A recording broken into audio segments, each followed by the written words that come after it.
Our next speaker is Paul Sternlieb, CEO of Enerpac. We also have Travis Williams, Head of Investor Relations, with us today.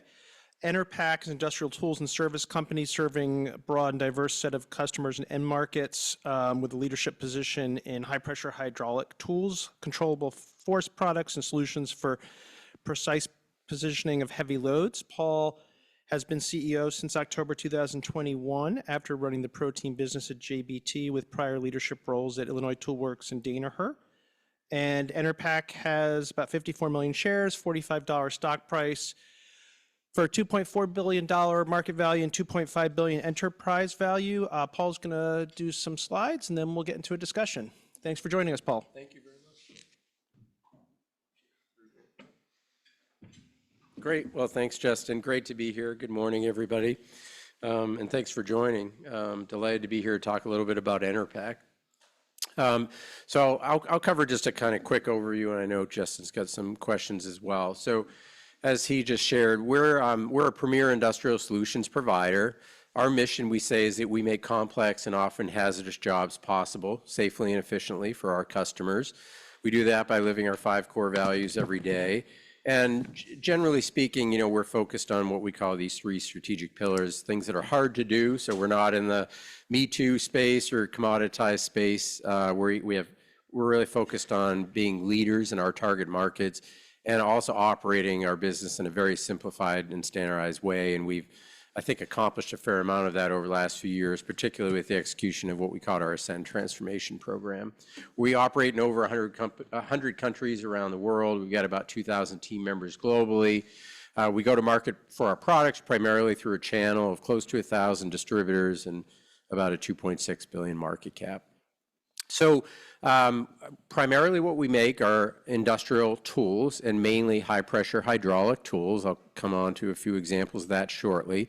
That comprises about 80% of our revenue. The other 20% is a service business. I'll talk about that briefly as well. As I mentioned, we go to market primarily through a channel. They're industrial distributors, but I liken them more to almost value-added resellers or integrators in the sense that most of our channel partners are really deeply, knowledgeable in our products, our technology. That we've had relationships over decades with these folks. Many of them have in-house engineering staffs that are working very closely with their end customers. So, you know, we do have some national accounts and the like, but most of our distributors, I wouldn't sort of classify them as kind of box shippers. They're much more deeply integrated with their end customers. And we do have a very diverse customer base, and we'll talk a bit about that briefly as well. Primarily, we go to market with the Enerpac brand. Our service business is mainly the Hydrotite brand, extremely well known in the industry. And then we have one reportable segment, and we also have what we call an other segment, and that is our Cortland Biomedical business. Really won't talk too much about that today. It's about $20 million, not core, obviously not related to our tools business. They make custom biomedical textiles that are components in medical devices for, medical device manufacturers. So nice business, very nice growth and margin profile, and it was born out of an acquisition made many years ago. So as you can see here, these are just a few, very few examples of some of the products that we produce. So we actually have over a 400-page catalog, and we have about 30,000 SKUs that we offer, that we assemble and manufacture and sell to our customers globally. Some of the main product categories we're probably most well known for would be our high-pressure hydraulic pumps and cylinders, bolting tools, torque and tension, and then you can see many other similar tools, cutters, presses, work holding equipment, etc. I'd classify most of what we do as OpEx style equipment, price points, several $1,000s, maybe up to $5,000, $10,000, even $20,000, but mostly OpEx. We do have a CapEx or capital equipment business. It's called HLT, or Heavy Lifting Technology. That's sub $100 million in revenue for us, but that is specialized equipment that's really used in many cases as alternative technology for cranes to do things that customers would otherwise not be able to accomplish in their applications. It's great business, growing well for us, very global as well. On the service side of the business, as I mentioned, that's about 20% of our overall revenue. It's roughly split half-half, and about half of that service business is a rental business where we have a fleet of our own tools, largely, that we rent out to our customers where they need to perform a job, or they may not need to purchase the tool, or they don't have it in their tool fleet already.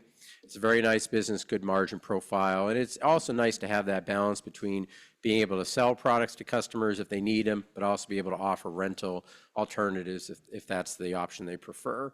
The other half of our service business is really a manpower business where we have Enerpac field service technicians and engineers performing a job at a customer site using our tools, also driving rental revenue and pull-through. So it is nice to have this service business. It's only 20% of our revenue, but we think it's very complementary to our product business. And we also get very real-world input because we have our folks out in the field actually using our tools. And it's also a good source of VOC, voice of customer, and feeds our innovation pipeline as well.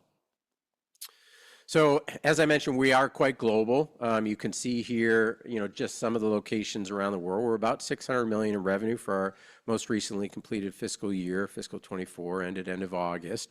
We're headquartered in Milwaukee, Wisconsin, in the U.S., but we have operations throughout the world. We manufacture in several parts of the U.S. We have a multitude of manufacturing facilities in Europe and also a little bit in Asia, but we have sales and service presence all throughout all the markets that we serve. And obviously we've got, a very established channel presence as well.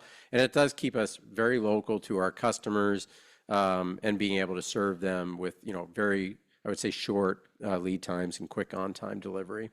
So you can see, just the regional representation. America's only about 40% of our revenue, so we are, again, a very, very global business. I talked earlier on the diversity of our end markets, and I think this is a real hallmark and key advantage or benefit, particularly from an investor lens, in that I really don't think Enerpac is overly reliant really on any single end market, so we have very broad exposure. Now our single largest market does tend to be what we call refinery and petrochem.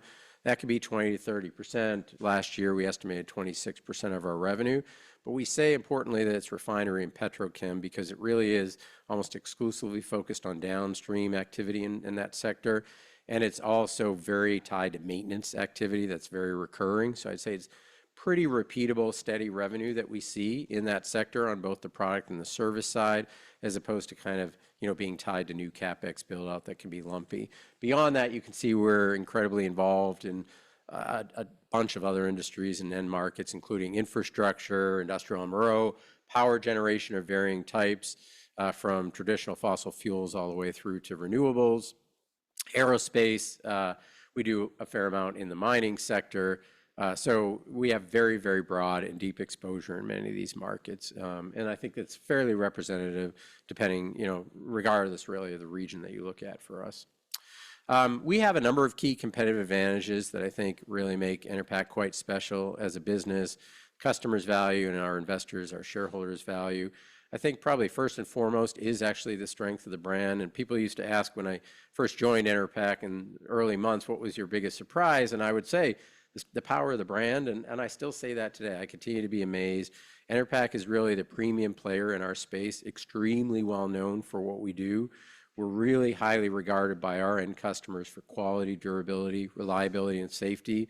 Those things are really hugely important and paramount for our customers because they're performing what they consider to be mission-critical applications in their markets with our tools. So the power of the brand is really incredible. We also offer arguably the most breadth and depth of product portfolio of anybody in our class, in our space. And I think that goes a long way because when customers are looking to buy products, they're looking, if they can, for one-stop shopping, and they can find that with Enerpac. We have the strength of our channel partner network, which is very significant, again, really unparalleled in our space. And it's not just the numbers, but it really is the depth of the experience base that those distributors and channel partners have, the knowledge of our technology, our products. They've all been through Enerpac Academy, which we offer to train them how to service and repair our products. Many of them are authorized service and repair centers for Enerpac as well. They maintain finished goods inventory at appropriate levels as well as parts inventory. again, we've got the global coverage, and probably the most underappreciated part about Enerpac is the technical and applications expertise. I mean, we're really regarded, I'd say, as the experts in this space. So when customers are doing what they consider to be maybe infrequent work for them that requires, this kind of technology, and they're not so familiar with it, who do they call? They call Enerpac, and they call our applications experts to help specify what it is they should buy, and we spec that out for them, and then oftentimes direct them to a channel partner to go buy that. So we've been hard at work over the last few years. One key aspect of that was our Ascend Transformation Program that we launched in March 2022 that had three key pillars. First was accelerating organic growth. Second was driving all the improvements in operational excellence and production efficiency. Third was driving efficiencies in productivity and SG&A. And I'm pleased to say we accomplished all three of those objectives. The program formally concluded at the end of fiscal 24. I won't go through all these details, but we had over 1,000 initiatives in the program that generated the success and that we've sustained since we concluded the program. But the results, I think, speak for themselves. Basically over that period of time, we roughly doubled our EBITDA dollars from $75 million to $147 million, and we added close to 1,100 basis points of EBITDA margin expansion over that period of time from a combination of gross margin expansion and driving more productivity in our SG&A. And so the program worked. We've been able to sustain that. And not only that, but we've morphed that program into our ongoing evergreen continuous improvement program that we call PEP, Powering Enerpac for Performance. And that's really what's talked about here. But in all shapes and forms, I'd say PEP, or Powering Enerpac Performance, really is the continuation of Ascend. So if you were inside the four walls of Enerpac, it would feel very much like it felt during the Ascend days. Really, the only difference is during Ascend, we were adjusting out some relatively significant one-time costs. Going forward, investments and costs that we're making or that we see as part of PEP, we're simply running through the P&L. And we're at a position, obviously, where we can do that today. So super excited about the funnel of initiatives and activity for driving organic growth initiatives, but also continuing to drive productivity benefits in our company. And there are many of those. They span from sourcing to lean and Kaizen activities, from conversion perspective in our facilities to potential footprint opportunities that we continue to evaluate as well.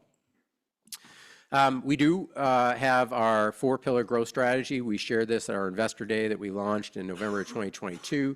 Four key pillars: expansion in some targeted vertical markets, our digital transformation comprised of our IoT initiatives, but also our very strong and growing e-commerce initiative, which has been growing exceptionally well for us, very high margin. All the customer-driven innovation. Last year was a very successful year. We launched quite a number of pieces of new innovation. We continue to see those ramp commercially through the first part of fiscal 25 here, and then our expansion drive in the Asia-Pacific region, which is still just about 15% of our revenue. I won't go through all these here, but you can take time to read in our materials, and these are available on our website. We've got some targeted verticals, including things like infrastructure, where we believe, obviously, there are some very nice tailwinds and where we're well positioned to be, continue to be successful in that end market. And then from a balance sheet and capital perspective, we enjoy very strong liquidity, and I'd say an extremely healthy balance sheet. As of our most recently reported Q1 results, we're sitting at about half a turn of leverage on our balance sheet. Certainly gives us a lot of flexibility to do really everything and anything that we need to invest, obviously, in CapEx in the business, and that's our primary focus, but we're a CapEx-light business. About 2% of revenue is really all this business requires in any given year. Beyond that, we pay a small dividend, not a huge focus from a capital allocation perspective, but we also have gotten after quite a bit of share repurchase over the last few years. And we've repurchased well over 7 million shares in the last 2 to 3 years. We've got more room on the current authorization from our board to go. We continue to look at that opportunistically. And then, frankly, we're maintaining a lot of dry powder to do things inorganically from an acquisition perspective. And we did execute on one of those I'll talk about here briefly. So, we feel like we've got a pretty balanced capital allocation strategy and obviously a balance sheet to support that. So the most recent acquisition that we completed was in September at the very beginning of this current fiscal year. It was a business called DTA based in Madrid in Spain. Great business that basically makes automated guided vehicles and robotics that move heavy loads horizontally. and extremely complementary with our HLT heavy lifting technology business I talked about earlier that basically lifts things up and down so that you can imagine there's a lot of complementarity and projects that need both horizontal and vertical movement. That integration is well underway, proceeding very nicely as per our expectations. We expect this to be about a 20 million euro revenue business for us here in fiscal 25. And then I just close with, highlighting again some of the strong investment potential points. We're a premier industrial solutions provider. We have this really exceptional channel partner network that's been built over effectively decades. We're well underway, a couple of years in, of executing on our organic growth strategy, all 4 key pillars of that. We've completed Ascend. We've seen the benefits, we've sustained those, and we've transitioned that program into our evergreen PEP, or Powering Enerpac Performance Continuous Improvement. And then we're a strong, cash generator on top of the balance sheet and the health of the balance sheet that we have. We're a strong free cash flow generator. We're targeting to generate 100% or in excess of 100% free cash flow conversion as a percent of net income as we get into fiscal 26 and beyond. We were certainly investing the prior few years under Ascend. So I think that's everything we got, but I will stop there and see if Justin maybe has some questions or from the audience. Thank you. Thank you, Paul, and feel free to join me in sitting. First off, congratulations on your first 3+ years at Enerpac, doubling the share price, or more than doubling the share price, doubling EBITDA, just a great improvement in the performance of the company. Without spending too much time looking back, just help me understand some of the larger drivers of the margin expansion over the last few years. And then what is your vision for the company over the next 3 to 5 years look like? Yeah, no, we're super pleased with our team's execution on Ascend and our growth strategy. And I think the margin expansion, there were multiple drivers. Certainly part of it was organic growth we were driving, and it was a bit of and still is, I'd say, a bit of an anemic market, but I think we firmly believe that we're continuing to outperform the market. And so, we get some nice incrementals and volume leverage as we do that. Certainly as we launch new products built off of, very differentiated technology that really is meeting customer needs or addressing pain points, we tend to see margin accretion there. And then on the operational side, we drove, quite a bit of productivity, again, through COGS improvements on sourcing initiatives. We did some footprint consolidation in Europe, closed a facility there.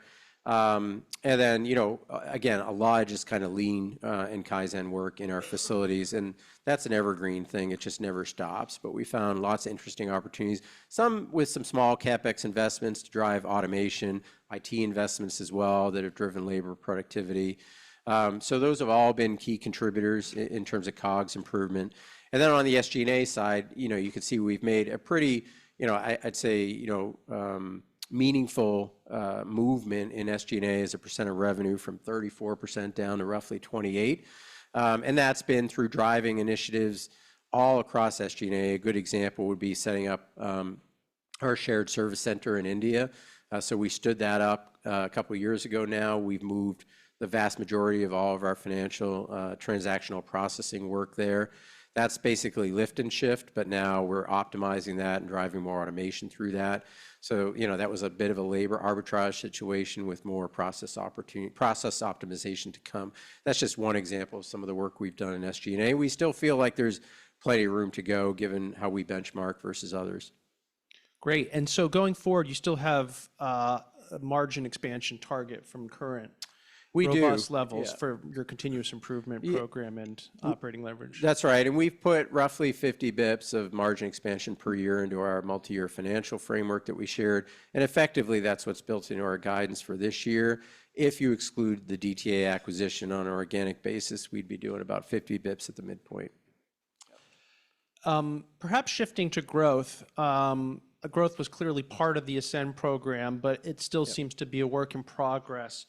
How far along is Enerpac on its transition to growth? Which of the growth levers do you feel are, running pretty strong, which have, will take more time? Yeah, I think we've made progress, frankly, in all 4 of our key growth pillars, and that's really our focus. The vertical markets is progressing well for us. We track those just like we track our financial and regional performance on a monthly basis, so we're pretty rigorous in how we do that. But at the end of the day, we see, continued ramp in areas like infrastructure and, our penetration in that vertical market, as well as the rail sector. Industrial MRO, which has largely been driven, I'd say, in an outsized way by the investments we've made in our own e-commerce. And that grew 3x the first year. It grew close to 50% in the second year, I believe. So we've made very substantial gains in our e-commerce program. Again, that's all at list price, so very margin accretive for us. And that's largely sold in the industrial MRO space.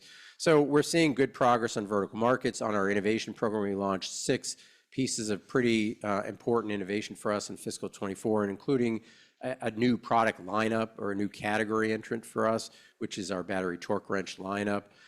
Those products are all been very well received by customers in the market. As I mentioned, we continue to see commercial ramp globally on those products here in fiscal 25. So we had to go back to basics, really reboot our innovation program 3 years ago, build new process and capability, rebuild the funnel and the roadmap. We executed on that and launched 6 products last year. So that's going well. I'd say, finally, the work in Asia Pac, it was a challenging market for us in fiscal 24. About a third of our APAC revenue is in Australia. That was a challenged market given mining conditions and demand, diminishing in the mining sector. But we're seeing that recover. Q1 of this year, we saw very nice growth in APAC. We expect it to be back in full growth here in fiscal 25. Great. I think investors often don't realize that you are really a global company with a lot of international revenue, particularly in EMEA. Yeah. Recent quarters, EMEA has actually been outperforming the Americas. Help me understand some of the drivers there that are enhancing your business. It seems like EMEA is one of the big contributors to outgrowth at Enerpac today. Yeah. What's sort of going really well there, and what do you hope to build on? Yeah, I think there's a few things. I mean, one is I do think, again, at that point, I think we benefit from the diversity of our end market. So we're not overly reliant on any single end market, including in Europe. So, for example, we have very little, if any, meaningful amounts of auto exposure at all. So that's helpful these days, obviously. But I think the fact that we serve so many diverse end markets, again, we have a very balanced view on that. I think the second is perhaps more so than any other region, the strength of the channel network. So all of our channel partners in the European region are exclusive to Enerpac, and they're really steeped and very knowledgeable in our space and our products. And I think that is a significant differentiator, frankly, versus our competitive set. I guess the final point I'd make, and it's true regardless of the region, is, generally, again, our products are used in what our customers consider to be mission-critical applications where it's really not a choice, frankly. And it's also it tends to be a relatively small part of the overall budget of the project. And so because of that, they're not going to jeopardize safety or productivity or efficiency for a small price difference to save a few bucks on a project that, where we're oftentimes, a rounding error. So I think you see that play out in Europe as well. And any just end market macro forces that are helping lift Europe, maybe the infrastructure support that is going on there that's often overlooked? Yeah, I know we talk a lot, obviously, about infrastructure here in the U.S. and I think we are big believers in that end market and the funds flowing there and the opportunity set. And we, by the way, see no reason to think that will change given the new administration. We haven't heard anything that would suggest any changes there. So we continue to believe that will be strong here in the U.S. market and good signs, indications of that. But, don't discount Europe and other parts of the world. There are very significant infrastructure investments going on in those regions.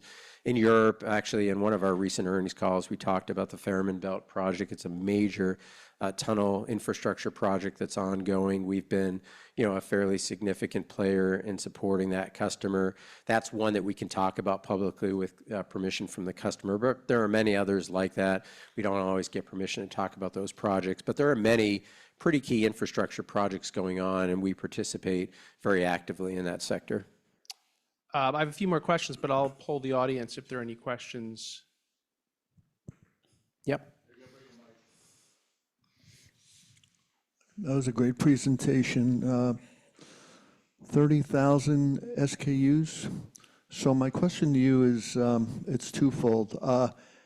How do you gauge, obviously you'd want every SKU to be you know, in the top 3 or top 5, whatever, but what's your weed out? In other words, something isn't working, how do you weed out? And second question, like based on that is AI helping you in any way to develop new SKUs for your company? Right.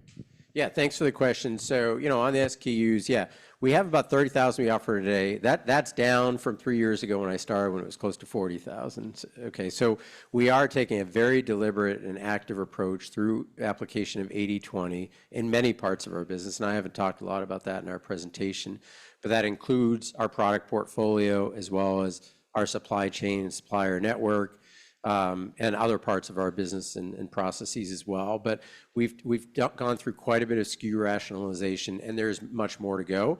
It's an annual process. It's underway this year, so I expect when we conclude fiscal 25, we'll have fewer SKUs than we started this year, fewer than 30,000. So, you know, we do take a very deliberate approach, and we look at what are sister SKUs or alternatives that are very similar that we can offer to customers without having to carry additional inventory and maintain all the costs of, you know, maintaining these SKUs, right? Drawings and parts obsolescence and all these kind of hidden costs that happen in our business.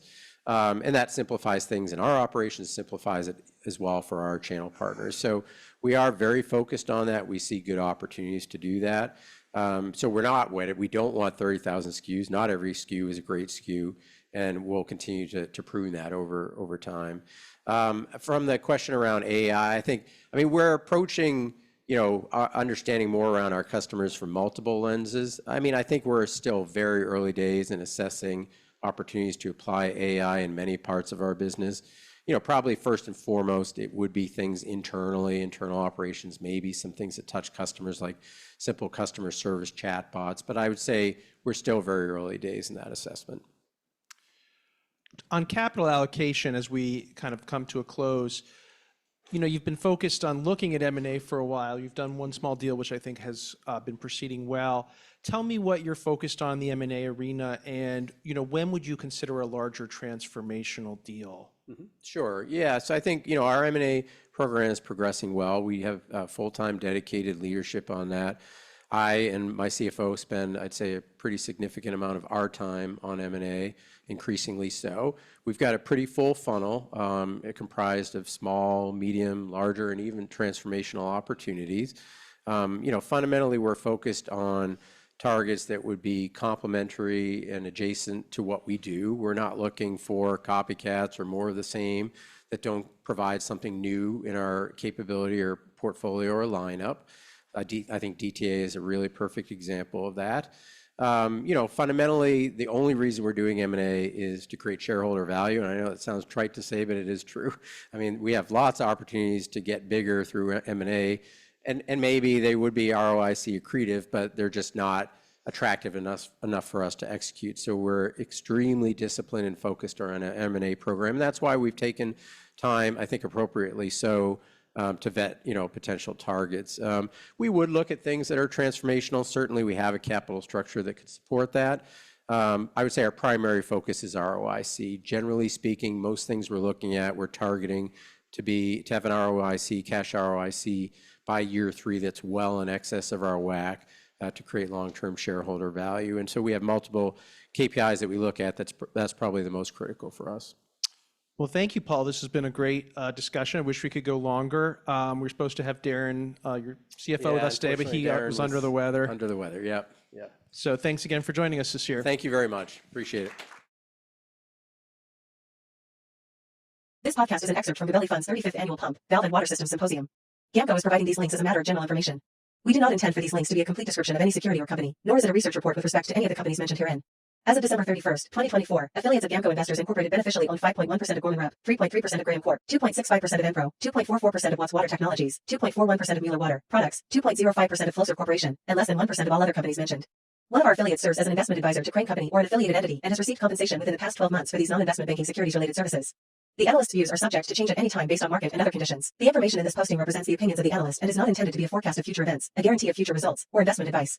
Views expressed are those of the analyst and may differ from those of other GAMCO officers, analysts, other employees, or the firm as a whole. Because the investment personnel at Gamco and our affiliates make individual investment decisions with respect to the client accounts that they manage, these accounts may have transactions inconsistent with the information contained in this posting. Certain Gamco personnel may know the substance of the posting prior to its posting. This webcast is not an offer to sell any security, nor is it a solicitation of an offer to buy any security. Stocks are subject to market, economic, and business risks that cause their prices to fluctuate. When you sell shares, they may be worth less than what you paid for them. For more information, a prospectus or summary prospectus, visit our website at www.gabelli.com or call 800-GABELLI or 800-422-3554-914, 921-5100 fax, 914-921-5118 info@gabelli.com.